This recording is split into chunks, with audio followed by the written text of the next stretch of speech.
I don't know why I'm doing like I'm a vampire, but welcome to Witch Chat, the official Witch Hat Atelier podcast.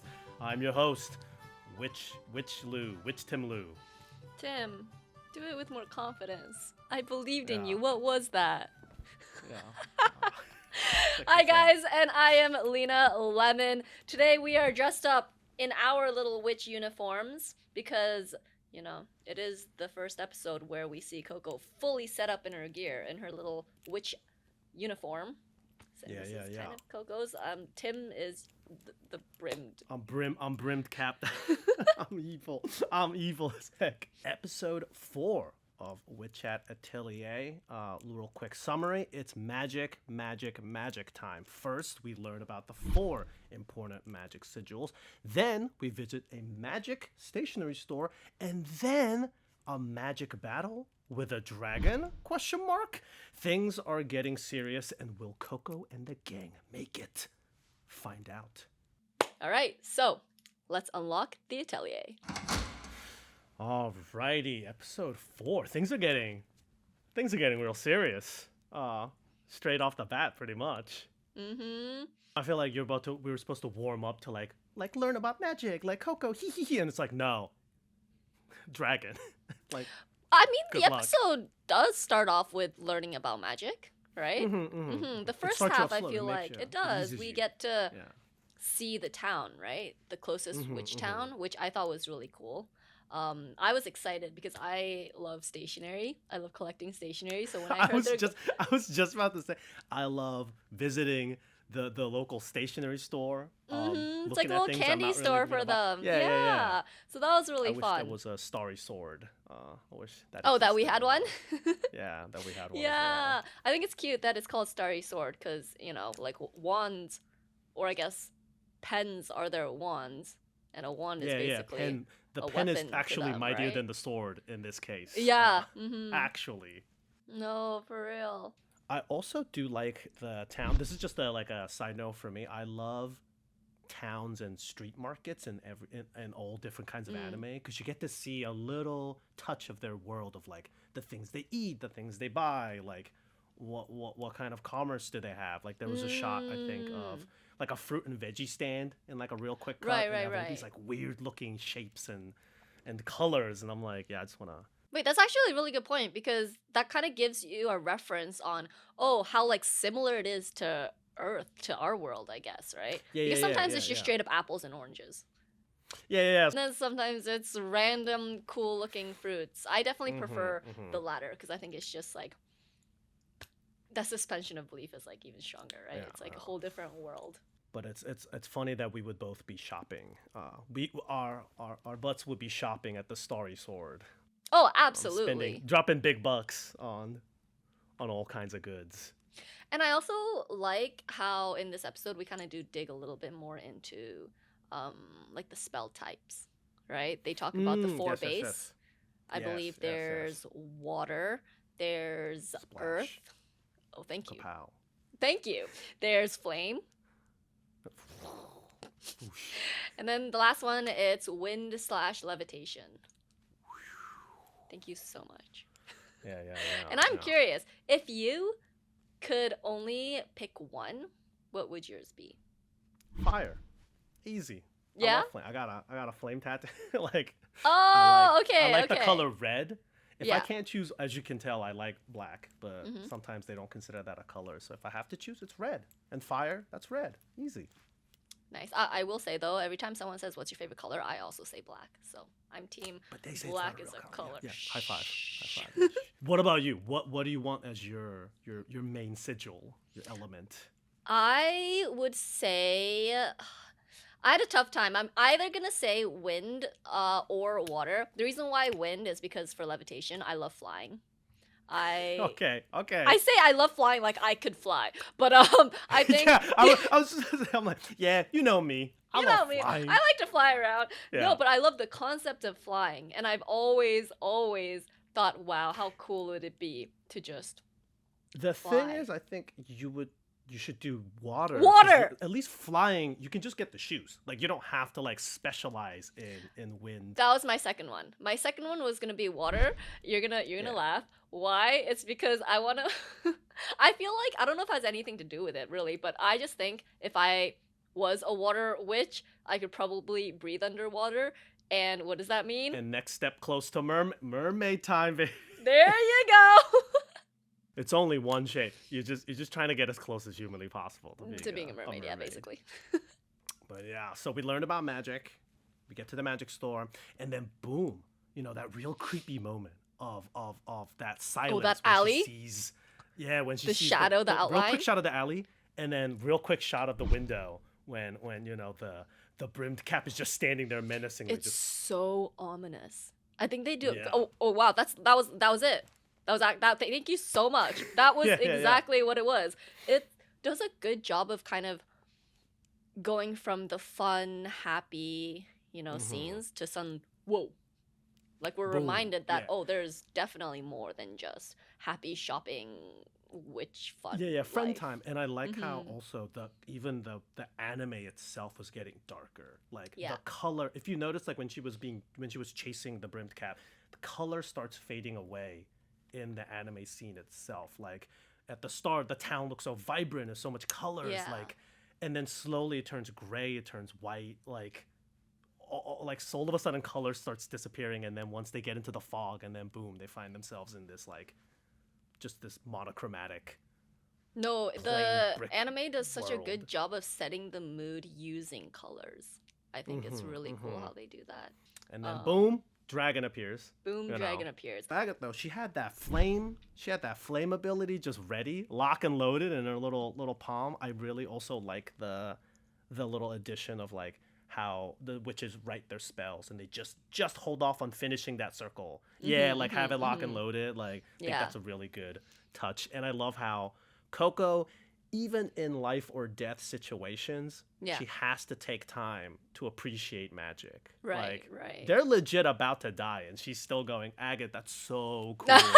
How you have cool. I know we look like we're gonna die, but hold up. Can I point out your incredible craftsmanship? Cool, you're so cool. I love Coco's enthusiasm and going from there. Then we get to that high point, then immediately to the low where the Tetia, the cheerful, like I love life girl was going.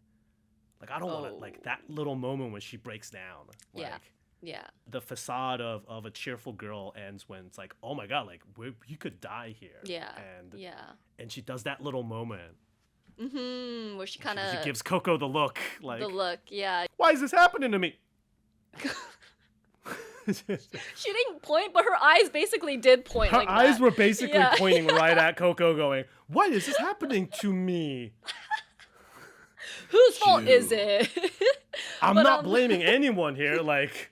But also, I also wanted to know when you said Agate and her flame powers, right?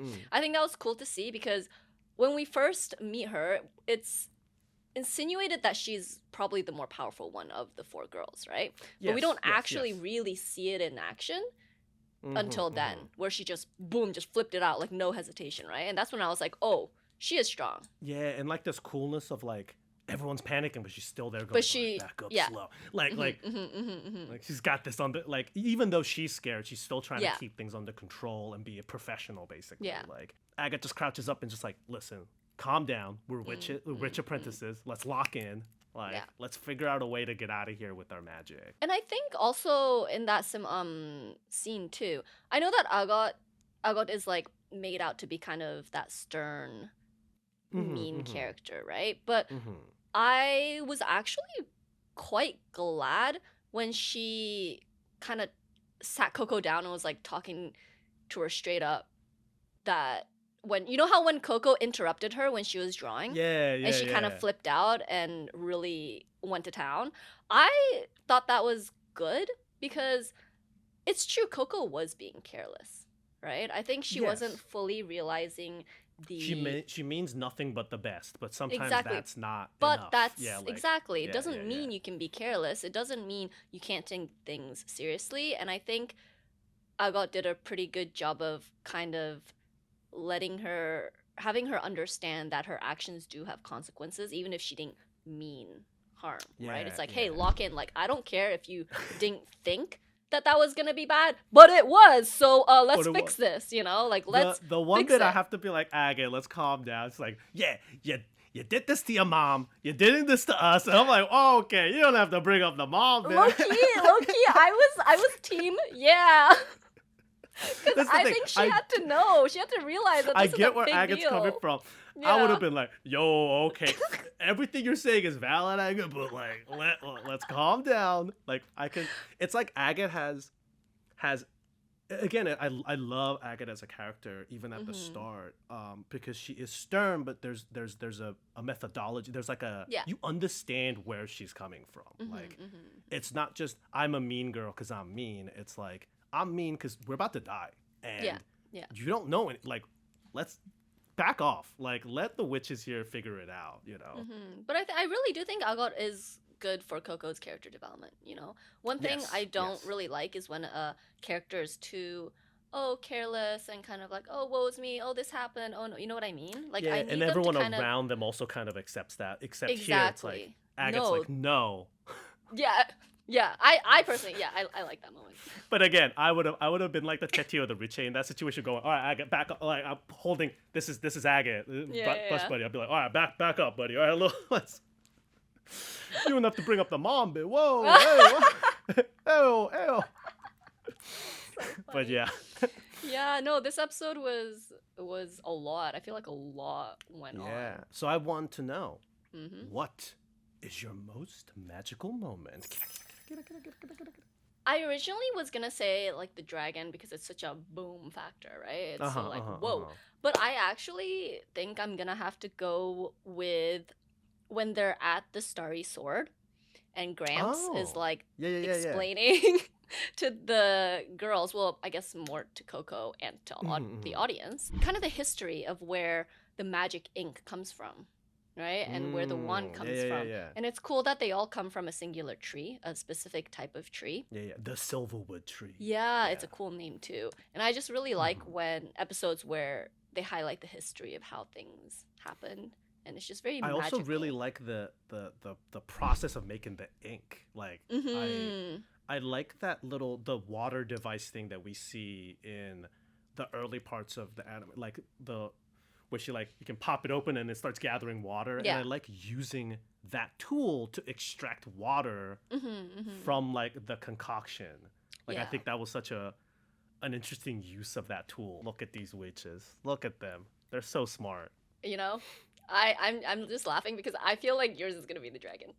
Yes, Lena. The dragon is a great moment. It's a great moment. How'd I guess? I was like, hey, it's definitely going to be the dragon. The dragon pops out from the thing. Like, I like the fact that Tetsuya is the one who sees, like, that little line of, it's not what I saw, it's what saw me. And it's like, what saw you? Hard. And then boom, it's the dragon. Like, yeah, it's not what I saw.